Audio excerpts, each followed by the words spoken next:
Entaro derpy derp, ladies and gentlemen, my name is Kaelaris, and today I'm going to be bringing you a game between myself and Tata, who is a 1.5k diamond player, I believe. I am now 1.637 specifically, but I'm going to be doing a lot of ladder today, so hopefully I'll get to 1.7, 1.8k, that'll be fantabulous.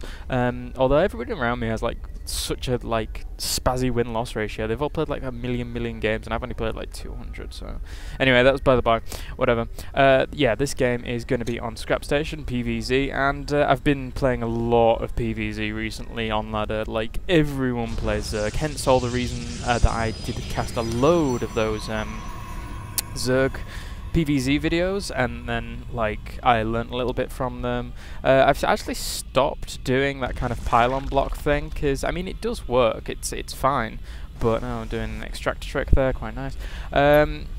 It does work, but I feel that that's not my style. My style changes from day to day, especially in every single matchup, and especially in Zerg more than anything. So this is going to be me showing you what I do to a certain degree if I scout some things. This is a lot of reaction play from me during this game, and also it's kind of, I don't know, I think I could have played this game a lot better, but it doesn't matter too much, it's alright. So, as you can see here, I'm just going for my gated 13, very standard. I did scout this pool going down at 14, so there was not much need for me to throw that down any earlier. He does have his Overlord placed, so he does see exactly what's going on in this game. And just chrono boosting out a few probes as well as grabbing my assimilator. Oh, and I just want to mention thank you very much to my donators, my 2 donators that I've currently had officially. Your money has gone towards me getting my new headset, which is coming soon, hopefully. I mean my microphone, so yeah, thank you very much, that's going to be awesome. Any donations that I do get from now on are going to be going towards the US client of the game, so I can not only play with the US guys or my US subscribers, I can log on there, and if anybody wants a game, then I'm more than happy to play with you. And also, I want to be able to post on the US forums. I mean, my friend GTR player, that's his YouTube name, does do a great job of keeping that thread updated, but I'd like to be able to update it as well, because, you know, it's my thread, so, well, it's dedicated to me, so yeah, it's all good. Anyway, so yeah, all donations that I do get given will be going straight to the US client, so if you feel like donating, if you feel like getting me on the US servers to be able to chill out with you guys over there, that'd be fantastic. So, we do see now my Cybernetics core has just finished warping in, and I am grabbing my Zealot to be able to block off that quite nicely. I feel that this building placement on this map is the most efficient way of kind of blocking off the ramp early on against against Zerg on Scrap Station. So take note of that if you have a bit of trouble there. Just 4 buildings, nicely simply placed. I do, as I say, I do believe that is the best building placement for that. And as you can see here, just injecting, and he does have his expansion going up. I did try to block that, but he did have a few Zerglings out initially. And these Zerglings being pesky as always, but I've got my stock coming out at a nice time. Nothing too major, and I do throw down my robotics facility. I believe, in my opinion, this is a bit of a mistake. I probably should have gone gate, then robo, but I'm going 2-gate robo because I'm anticipating... I was anticipating kind of Roach Hydra. I've not encountered that many mutas recently on ladder against Zerg. All I've been encountering is mass ground units, so I have been going this 2-gate robo build into an expansion which will come anytime soon. And you can see here he is sending up a Ling in order to be able to do a bit of scouting. He does have metabolic boost on research, and I do have my sentry coming out. I will be getting an Immortal pretty soon, because I just like having that first Immortal in case a Roach does come out. And as you can see, we're approaching the 6-minute mark on this timer down in the bottom corner, and I'm not too afraid of mutas right now. I know the timing for when mutas are going to be coming out, especially since I know that... Whoa, what the frig's going on? That was spazzy. Come on, get on with it. Work. There we go. Strange. So what was I saying? Something about mutas...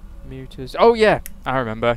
Yeah, I know the timing for mutas and things like that, so I'm not too worried about them. But I also know the timing for roaches and when a roach push can come. So I'm getting that Immortal out in order to be able to just fend that off easily. Like, 1 Immortal kills roach pushes in the beginning of a game completely dead. It's just like, and you're just blue and yeah, it goes away. So as you can see, he's putting through spine crawlers down. He has scouted what I do have in base. I'm just going to be able to pick this Overlord off, but it was sacrificial anyway by the looks of things. Although that being said, I'm pretty sure he just got himself Psylocked. Yeah, that's a bit of a spazzy way to do things. He did sacrifice it, and as you can see, I am grabbing that Nexus. He did sacrifice it, but it didn't have anything to back up that, so that's a bit weird. I'm pretty sure Tata isn't the best of Zerg players. Let me just point that out. I mean, he was 1.5k or whatever. I didn't look at his win-loss ratio, but you know, he's okay. So as you can see, I'm grabbing my Hallucination, as I adore Hallucination. I absolutely love it. If for nothing to like reinforce your army, if not for that, then just for scouting purposes. And you will see during this game that I completely I went for my hallucinations because I love hallucinations, but during this game I completely forgot observers existed. Completely. I was like, well, how can I see into his base without being like sending a probe in? I'm just blind. But then like I had this Robo Bay up doing nothing for a while, so I was like, yeah, hallucinations. So yeah, I'll send this hallucinated Phoenix over there in a while. And as you can see, he's just getting this second base saturated now. Quite slow saturation on that for second base. He could have done without producing all these lings, especially since he could have had just one scouting. I'm trying to send this to this probe because, as I said, I forgot observers existed in order to see what was going on. But as you can see, they were picked off by these Zerglings pretty quickly. So these Zerglings are going to be coming in trying to break down these destructible rocks. Now I'm grabbing my robotics bay pretty quickly early on in the game. Going to get some Colossi out. I'm trying to trap those Zerglings in with those force fields, but I should have swung around here and then gone in, as I would have been able to catch them in this area, as opposed to just moving in and then trying to do that. So as you can see, my hallucination is going over to his base. I've just got a few more gateway units in production, and he does have a few more drones in production as well. Let's follow this Phoenix, see where it goes. Just scouting around.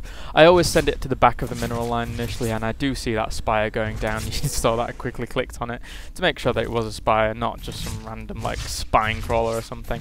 So at this point, I hate muters to the point of no end. I despise muters so badly. So I'm thinking to myself, fuck it. It didn't look like he had that many units. So I'm moving in.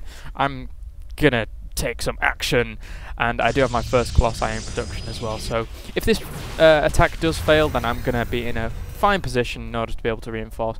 I would have personally, let's go back and look in my base here, I've got quite a few minerals stocking up here. I would have liked to have thrown down a few more gateways just before I made this push, but I don't because I'm an idiot and I forget, so I will be throwing down a few more gateways soon, don't worry, it's going to come. So as you can see here, coming into this base, going to throw down a Guardian Shield, I'm not sure why, but throwing down nice force fields there, not allowing any of these Zerglings to get through, as well as giving them a little choke point here, so I can actually pick some of them off with my Zealots at the same time.